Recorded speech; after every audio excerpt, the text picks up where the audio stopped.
अस्सलाम वालेकुम वरहमतुल्लाह। हज़रत इदरीस अलैहिस्सलाम के ज़माने में लोग बहुत बदअमल हो गए थे और फरिश्तों ने बारगाह इलाही में अर्ज़ की कि इंसान बहुत बदकार है, ये तेरी खिलाफत के लायक नहीं है, इसलिए इंसान को मनसब खिलाफत से हटा दिया जाए। अल्लाह पाक का इरशाद हुआ कि इंसान में गुस्सा और शहावत है, जिसकी वजह से वो ज़्यादा गुनाह करता है। अगर ये चीज़ें फरिश्तों को दे दी जाएं तो वो भी गुनहगार हो जाएंगे। फरिश्तों ने कहा, हम तो कभी भी गुनाह के करीब ना जाएंगे, ख्वाह कितना ही गुस्सा और शहावत हो।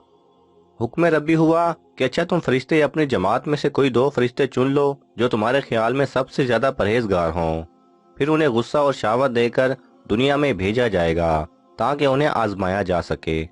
चुनाचे हारूत और मारूत जो बहुत परहेजगार फरिश्ते थे मुंतखब हो गए और उन्हें गुस्सा और शहावत देकर शहर बाबल में उतार दिया गया और कहा गया कि तुम दोनों काजी बनकर लोगों के दरमियान फैसले किया करोगे और शाम को इसमें आजम के जरिए वापस आसमान पर आ जाया करोगे। ये दोनों करीब एक माह तक इसी तरह आते जाते रहे। इस अरसे में एक अदल व इंसाफ का चर्चा आम हो गया और बहुत से मुकदमे उनके पास आना शुरू हो गए। एक रोज मुल्क फारस की एक हसीन व जमील औरत जहरा नामी ने अपने शोहर के खिलाफ मुकदमा दायर किया। ये दोनों उसे देखते ही उस पर आशिक हो गए और उसके साथ बदअमली की ख्वाहिश की। उस औरत ने कहा कि मेरा और तुम्हारा दीन अलग अलग है और मेरा शोहर बहुत गैरतमंद है। अगर उसे पता चला तो वो मुझे कत्ल कर देगा। इसलिए अगर तुम अपनी ख्वाहिश पूरी करना चाहते हो तो पहले मेरे शोहर को कत्ल करना होगा और जिस बुत की मैं पूजा करती हूँ उसे सजदा करना होगा।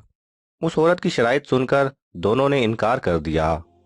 वो औरत तो वापस चली गई, लेकिन इन दोनों के दिल में इश्क की आग भड़का गई। कुछ रोज तो उन फरिश्तों ने बर्दाश्त किया, लेकिन एक रोज मजबूर होकर उस औरत को मुलाकात के लिए पैगाम भिजवाया। उसने फौरन उन दोनों को मिलने के लिए बुलवा लिया। जब ये दोनों वहां पहुंचे तो वो खूब बनाव सिंगार करके बैठी थी। उसने कहा कि मुझे पता चला है कि तुम दोनों इसमें आजम जानते हो, तो अपनी ख्वाहिश के असूल के लिए या तो मुझे इसमें आजम बता दो, या फिर इस बुत को सजदा करो, या मेरे शोहर को कत्ल करो, या शराब पी लो। दोनों फरिश्तों ने सोचा कि इसमें आजम तो इसरार इलाही है, इसे फाश नहीं किया जा सकता।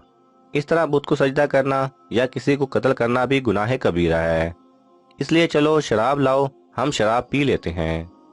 जब वो दोनों शराब पी कर मस्त हो गए तो उस औरत ने उन दोनों से बुत को सजदा भी करवाया, अपने शोहर को कत्ल भी करवाया और इसमें आजम मालूम करके सूरत बदलकर आसमान पर जा पहुंची और हक ताला ने उसकी रूह को ज़ारा सितारे से मुत्तसिल कर दिया। दूसरी जानिब जब हारूत और मारूत को होश आया तो वो इसमें आजम भूल चुके थे और अपने किए पर नादिम और शर्मिंदा थे। हक ताला ने फरिश्तों से फरमाया कि इंसान मेरी तजल्ली से दूर रहता है, लेकिन ये दोनों तो हर शाम हाजिर बारगाह होते थे, फिर भी शहावत से मगलूब होकर गुनाह कर बैठे। तो अगर इंसान से गुनाह सरजद होता है तो इसमें ताज्जुब की क्या बात है। ये सुनकर तमाम फरिश्तों ने अपनी खता का इकरार किया और इंसानों पर लान तान करने के बजाय उनके लिए दुआए मगफिरत करने लगे। उसके बाद हारूत और मारूत हजरत इदरीस अलैहिस्सलाम की खिदमत में पेश हुए और अल्लाह के हजूर मुआफ़ी की दरख्वास्त की। आप अलैहिस्सलाम ने दोनों के लिए दुआए मगफिरत की, जिसके कई रोज बाद अल्लाह ताला की तरफ से जवाब आया कि इन दोनों को इख्तियार दिया गया कि चाहें तो दुनियावी अजाब कबूल कर लें या आखिरत का। उन्होंने सोचा कि दुनिया का अजाब एक ना एक दिन ख़त्म हो जाएगा, लेकिन आखिरत का अजाब ना ख़त्म होने वाला है, इसलिए दोनों ने दुनियावी अजाब कबूल कर लिया। चुनाचे हक ताला ने हुक्म दिया कि इन दोनों को लोहे की जंजीरों में जकड़कर बाबल के कुएं में ऊंधा लटका दिया जाए और इस कुएं में आग जल रही है और फरिश्ते बारी बारी इन पर कोड़े बरसाते हैं और प्यास की शिद्दत से उनकी जबानें बाहर को लटक रही हैं और ये अजाब उन पर क़यामत तक यूं ही शदीद रहेगा और आखिरकार उनको निजात मिलेगी। अगर आपको ये वीडियो पसंद आए तो इसे लाइक और शेयर कीजिए। किसी भी किस्म के सवाल और इजहार राय की खातिर कमेंट्स कीजिए और मज़ीद ऐसे दिलचस्प वीडियोस देखने के लिए हमारे चैनल को सब्सक्राइब करें और साथ में बने बेल आइकन पर लाजमी क्लिक करें।